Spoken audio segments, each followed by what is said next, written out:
ভগবান শিব ঠাকুর মর্তে ভিক্ষা করতে এসেছেন।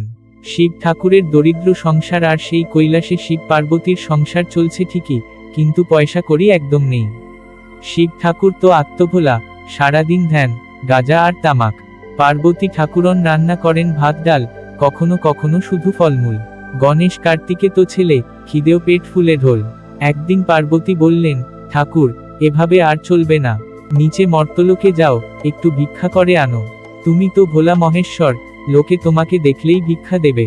শিব হেসে বললেন, আচ্ছা মা, যাই তাহলে। তবে আমার ভুঁড়িটা একটু বড় হয়ে গেছে, লোকে হয়তো ভাববে রাজা জমিদার। শিব ঠাকুর নেমে এলেন মর্তে, ছাই মাখা গা, জটায় গাজার গন্ধ, ত্রিশূল কাঁধে। হাঁটতে হাঁটতে এক গ্রামে এলেন। গ্রামের লোকেরা দেখে ভাবল, আরে এ তো বড়লোকের ছদ্মবেশ, নিশ্চয়ই কোনো রাজা বা জমিদার। একটা লোভী লোক, নাম তার রামু সিঙ্গারাওয়ালা, সিঙ্গারা বানায় আর বেচে। শিবকে দেখে চোখ চকচক করে উঠল। সে শিবকে আড়ালে নিয়ে গিয়ে ফিসফিস করে বলল, বাবা, তুমি তো দেখছি বড় ধনী লোক। আমার কাছে এক অতি সুন্দরী বারবনিতা আছে, রূপ দেখলে যোগীও ভুলে যায়। চলো, তোমাকে নিয়ে যাই, খুব মজা হবে। শিব ঠাকুর তো ভোলা মানুষ, ভাবলেন, আহা, বেচারা এত লোভ দেখাচ্ছে, দেখি না কি হয়। তিনি রাজি হয়ে গেলেন। রামু সিঙ্গারাওয়ালা শিবকে নিয়ে একটা বাড়ির সামনে এসে দাঁড় করিয়ে দিল। বলল, তুমি এখানে দাঁড়াও, আমি টাকা নিয়ে আসছি। বলেই সে উধাও। শিব দাঁড়িয়ে আছেন।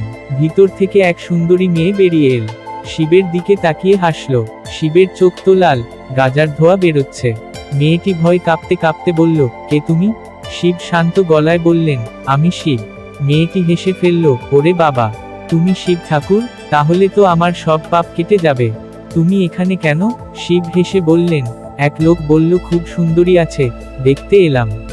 কিন্তু দেখছি তুমি তো সত্যিই সুন্দরী, তবে আমার তো পার্বতী আছে। আমি চললাম তো ঠকালাম ওকে। এখন ওর কাছে নিশ্চয়ই অনেক টাকা আছে। সে ফিরে এসে দেখে শিব দাঁড়িয়ে আছেন, কিন্তু মেয়েটি তার পায়ে লুটিয়ে কাঁদছে। রামু চেঁচিয়ে উঠল, এই কি, তুমি এখনো এখানে? টাকা দাও। শিব হেসে বললেন, বাবা, তোমার লোভের জন্য তোমার এই জীবন।